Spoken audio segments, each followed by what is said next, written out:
కార్మికులారా ఏకం కండి ప్రపంచ కార్మికులారా ఎర్ర జెండా పేద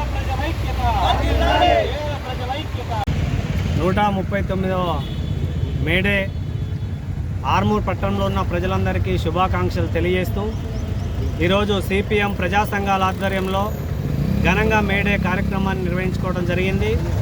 ప్రధానంగా 1886లో అమెరికా దేశంలో చికాగో పట్టణంలో 8 గంటల పనిదినం కావాలని చెప్పేసి ఆనాడు పెద్ద ఎత్తున కార్మికులు మేము 18 నుంచి 20 గంటల పని మేము చేయలేమని చెప్పేసి ఆ రోజు కార్మికులు పెద్ద ఎత్తున ఆందోళన చేస్తున్న సందర్భంలో మరి అప్పుడున్నటువంటి పోలీసులు అక్కడ ఉన్నటువంటి యాజమాన్యం కార్మికులు సమ్మె చేస్తున్నటువంటి కార్మికులపైన కాల్పులు జరిపి వందలాది మంది చనిపోతే ఆ రక్తంలో మరి పుట్టినటువంటి జెండానే ఈరోజు మేడే మరి 8 గంటల పనిదినాన్ని సాధించుకోవడం జరిగింది. మరి నేడు మన దేశంలో ఉన్నటువంటి పాలకులు ఈ దేశంలో ఉన్నటువంటి సంపద అంతా కూడా పెట్టుబడిదారులకు అప్పనంగా దోసిపెడతా ఉన్నారు.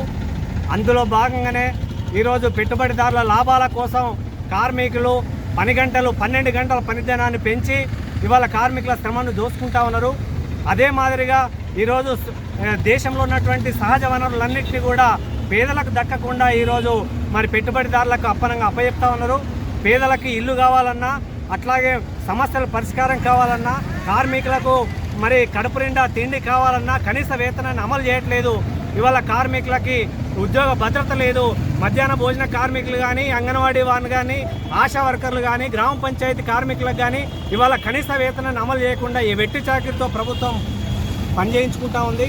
అందుకోసం రానున్నటువంటి రోజుల్లో ఈ మేడేను స్ఫూర్తిగా తీసుకొని ఏదైతే ప్రభుత్వం ఇచ్చినటువంటి హామీలు ఉన్నాయో ఆ హామీల కోసం అమలు కోసం మరిన్ని పోరాటాలకు సిద్ధమవుతామని ఆ రకంగా మరి ఇచ్చినటువంటి హామీలు సాధించుకోవడానికి మేడే స్ఫూర్తిగా రేపు భవిష్యత్తులో ఉద్యమాన్ని తీసుకెళ్తామని చెప్పి సందర్భంగా తెలియజేస్తాం.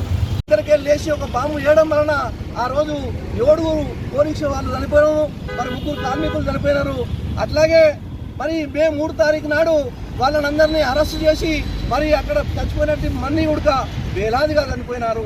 వారి యొక్క స్ఫూర్తితోటి మేడే మరి 3 తారీఖు నాడు ప్రపంచవ్యాప్తంగా 1వ తేదీన మేడే జరుపుకోవాలని మన ఆనవాడు ఐక్యరాజ్య సమితి కూడా ప్రకటించింది. 8 గంటల పనిదినము అప్పటి నుండి ఇప్పటి వరకు సాధించుకున్నాము. ఇలా బీజేపీ ప్రభుత్వం వచ్చినాక ఇలా ఐటీ రంగంలో కానీ మరి అట్లాగే బ్యాంకింగ్ రంగం కానీ మరి తీసుకుంటే ఇలా ట్రాన్స్పోర్ట్ సెక్టార్లో తీసుకుంటే ఉడక అనేక రకాల 12 గంటల పనిదినాన్ని ఇలా కొనసాగిస్తున్నటువంటి బీజేపీ ప్రభుత్వము తక్షణమే దీన్ని 8 గంటల ఉడక చేయాలని సిపిఎం పార్టీగా డిమాండ్ చేస్తూ ఏదైతే ఇలా ఐటీ రంగంలో పనిచేస్తున్నటువంటి మేధావి శక్తిని ఉడక కొనుక్కొని పెట్టుబడిదారులకు అమ్మే విధంగా చేస్తున్న బీజేపీ ప్రభుత్వానికి రానున్న కాలంలో మరి తగినటువంటి గుణపాఠం చెప్తారని నేను ఇలా సిపిఎం పార్టీగా కేంద్ర ప్రభుత్వానికి ఒక హెచ్చరిక జారీ